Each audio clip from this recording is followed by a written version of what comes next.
Welcome to Caliente Topics. This is your daily tax webcast. My name is Veronica Rosso from MNMTaxman.com, and I have Patrick Rosso, EA, as well from MNMTaxman.com. And today we're going to talk about capital gain rates, right, Patrick? That's exactly right, Veronica. So today we're going to begin the discussion on what capital gain tax rates do you have to pay when you sell off an asset, specifically a stock, to make this conversation a little bit more relatable, okay?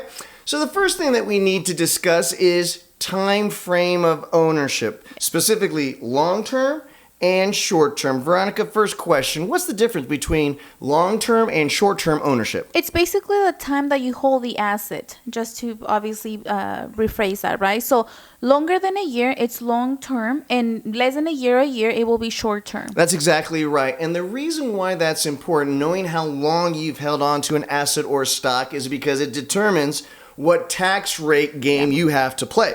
Meaning, if this is a stock that you only held for a year or less, like day traders do, then your tax rate isn't anything special. It is considered an ordinary income item subject to ordinary income marginal rates, which you know that the first tax bracket we see is 10%, and the highest tax bracket with the current rules and regulations is 37%. So no special treatment. Yeah. Okay.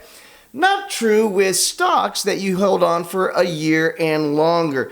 Generally speaking, Veronica, what is the long-term capital tax rate right now? About 15%. That's exactly right, guys. Let's start off from the top. Yep. There is actually a provision that allows you to pay zero capital gain tax on any assets for a year where your total income is $80,000 or less. So be mindful if you're one of these weekend or nine-time warriors that have just starting out and you don't really have a lot on your W-2 income, there's a chance that you would fall into a zero capital gain tax rate so long as your total income, to include the gain of the sale in question, keeps your total taxable income to $80,000 or less. Now, the 15% begins after that. And it continues on as the rate until you get to one of the most highest income margins that they have on the table.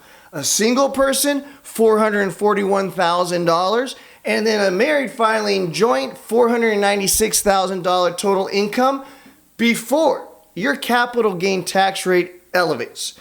Turns from 15% that most people are aware and familiar with to the highest capital tax gain rate that there is, 20%. But once again, that rate only triggers once your total income exceeds $441K as a single and $496K as a married filing joint. Now, I'd like to stop there unless you have a final point on the short term, because tomorrow we're going to talk about a little bit more about collectibles and what we can do as far as increasing some of the ways to lower capital gain on certain stocks, like management fees or consulting fees, things of that nature. Last point? No, just stay with us for tomorrow, and then we're going to continue the conversation on this as well. Guys, have a great Monday. We'll see you tomorrow.